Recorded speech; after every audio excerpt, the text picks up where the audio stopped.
Thank you for coming. I wish to speak with you both in a place where privacy was assured. We quite understand. What was it that you wished to discuss?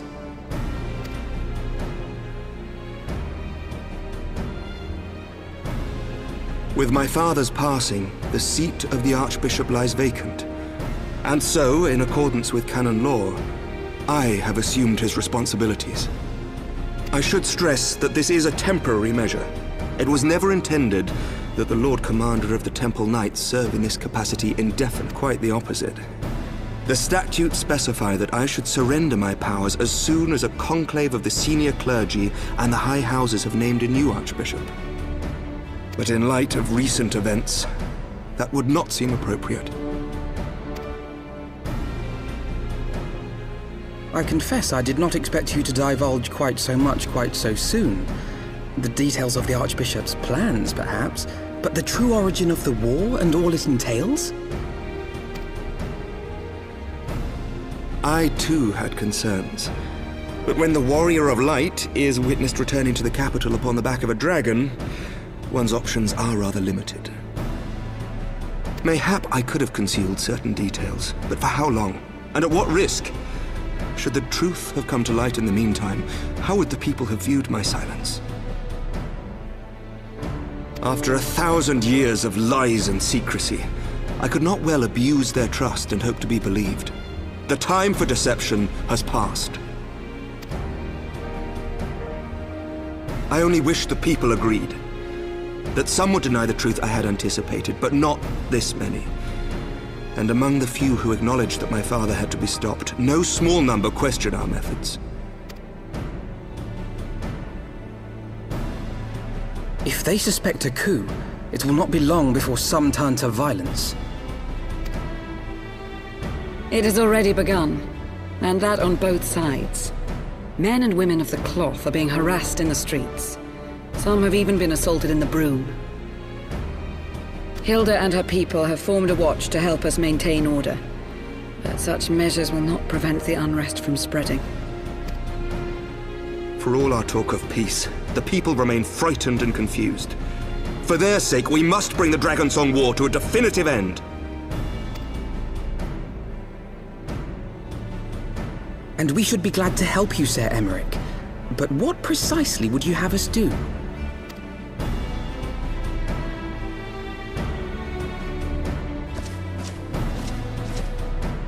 We wish to treat with the dragons of Annex Shrine. To that end, I would trouble you for an escort and an introduction.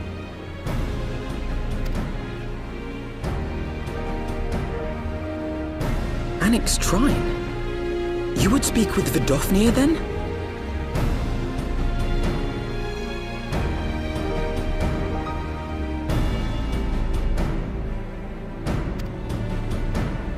We must needs open a dialogue between our peoples.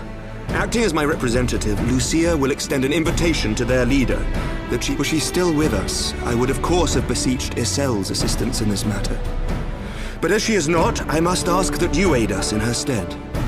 Will you do us this favor?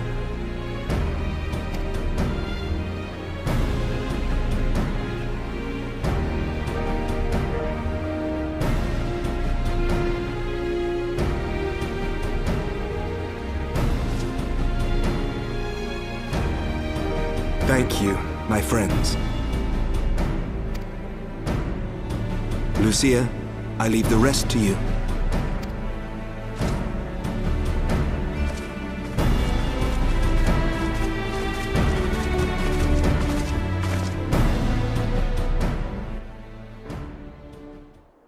In the wake of the Archbishop's fall, the nation of Ishgard trembled, the faith of her people shaken to its very core.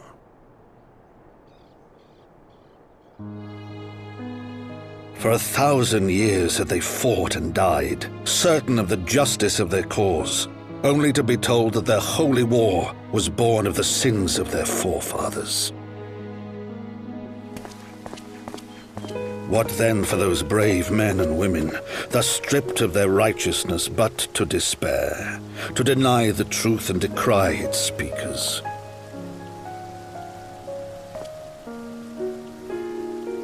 And what then for those whom they defamed but to hope on, to have faith in a brighter tomorrow?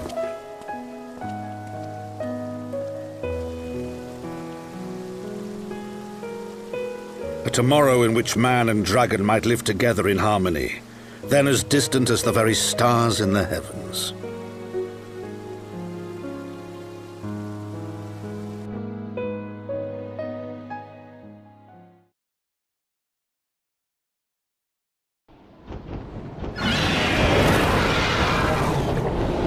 Yet while we dared to hope, deep within his lair the enemy lay, gathering his strength.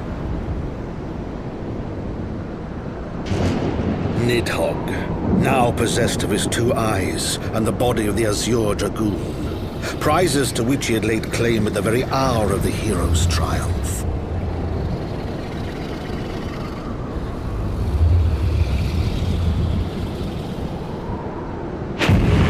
As desperately as we sought the solace of peace, the great worm craved the misery of war. Nor was he alone in his misbegotten desire.